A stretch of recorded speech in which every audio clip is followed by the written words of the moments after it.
Alright, so building has always been Fortnite's bread and butter. When you think of a skilled player, you usually think of one that utilizes builds and edits at lightning speed, or the pro player with those smart builds that instantly change the outcome of a 1v1. That's because the skill ceiling on building mechanics is just so high compared to the other aspects of the game. Watch any top player, and you're going to see them deploy those skills and dominate their opponents. The question of who are the best builders? You know what, that's had multiple different answers depending on what time you've asked it. For instance, in the game's early stages, many said Myth was the top builder in the world, and he definitely might have been during the beginning period.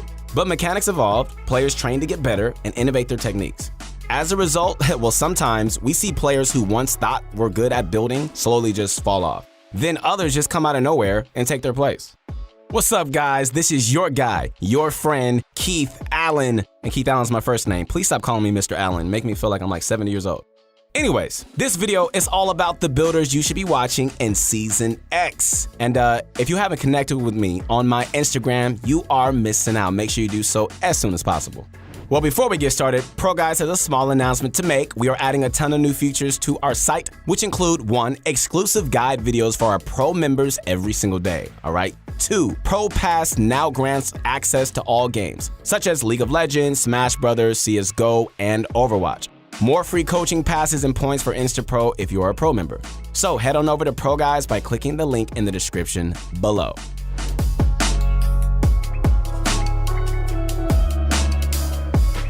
All right, so ladies and gentlemen, coming up first, this man needs no introduction. There's a reason people say an earthquake follows Mongrel wherever he plays.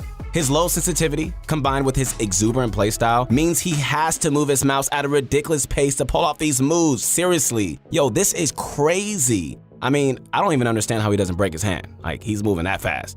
Do you lose track of what he's doing when you watch him, or am I the only one that does? If I am, it's okay. I don't feel bad. It's like his gameplay is just sped up almost, right?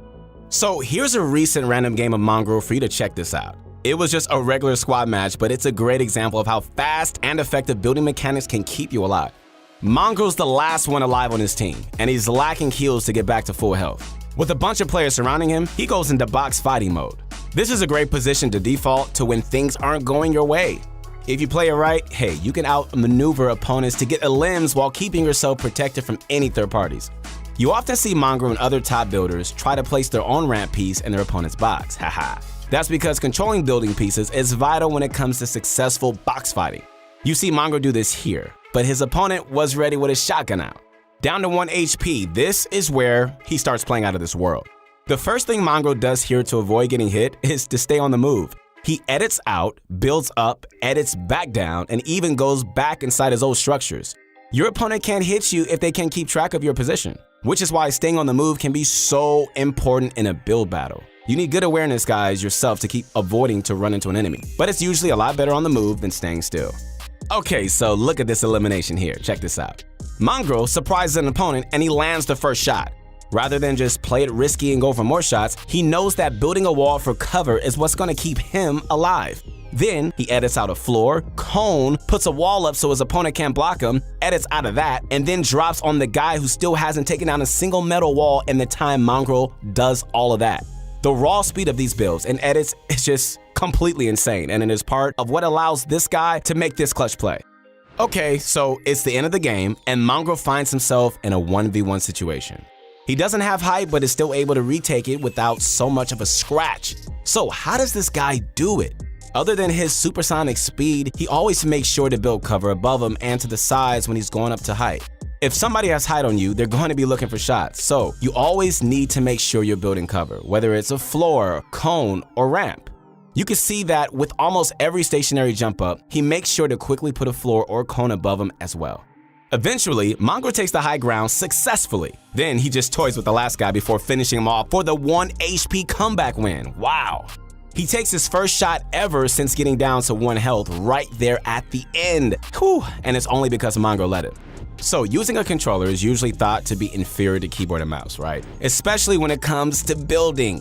After getting second place in the Dual World Cup Finals, Wolfie showed the world that playing with a controller doesn't mean you can't keep up mechanically.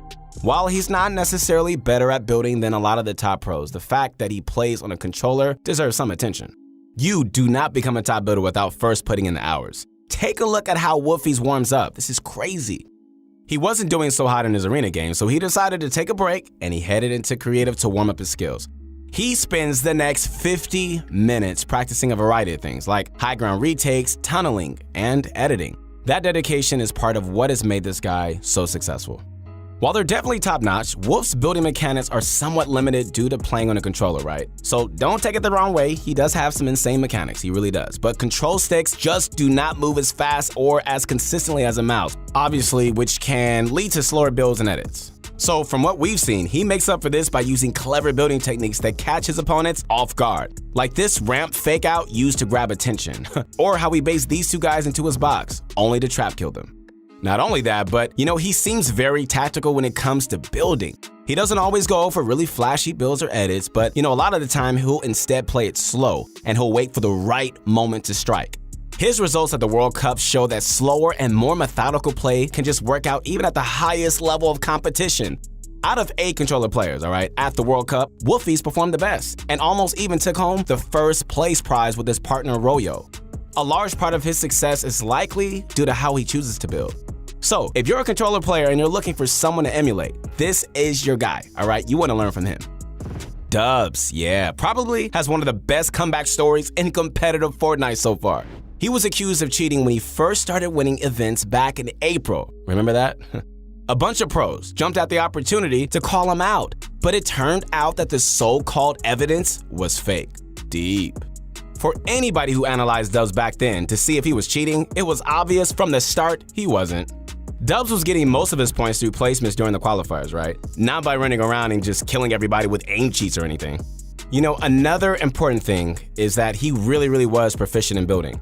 There aren't really any cheats that can just help you build better. So by looking at that alone, you could tell that he wasn't cheating. Instead, he was just a nutty player. And by bringing home a respectable 15th place in New York, may I add, he dispelled any rumors once and for all. Okay, so check out this high ground retake here. Okay, so he edits through his floor in a cone, attaches 2 ramps, edits through a floor, then another floor and a cone. On that one, he attaches a cone, changes the edit of the previous cone, and goes through another cone. He takes height on this dude and is now waiting for him up top. From here, he gets the structures and he edits for the elim. Nice. So there are 2 big reasons why pro players do complex retakes instead of just cranking 90s or ramping up. First, the extra build pieces provide cover. If you are retaking high ground, you need to assume your opponent is going to be looking for shots, All the extra cones, walls, and floors, they help keep you protected while you build up. Second, complex retakes can confuse your opponent as to your position. You don't want to box straight upwards or keep ramping in the same direction, That gives opponents time to react and then position accordingly and look for shots. If you instead change directions while building up, your opponent is going to find out where you went, then reposition themselves for a better angle. Alright, so we're gonna leave you guys with a short clip of Dubs securing the match's final kills in a Fortnite Friday event. Check it out.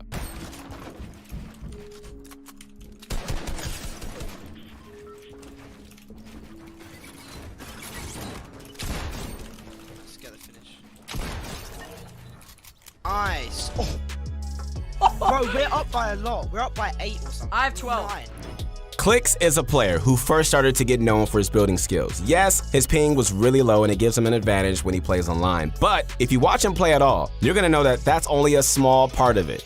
This guy is still insanely fast and efficient when it comes to builds and edits. If you're wondering just how good of a builder he is, he recently won a 1v1 creative tournament called Wednesday Wagers. In it, he beat out the likes of Ghost Aiden, FaZe Dubs, and then FaZe Sway in the finals to grab the first place prize. Alright, so what makes Clix such a good builder? Well, one thing he does extremely well is pressure players inside the box. Anytime he manages to take a wall from somebody, he flawlessly performs an edit and he goes for the shot. Not just any edit though, edits that minimize his chance of getting hit in return.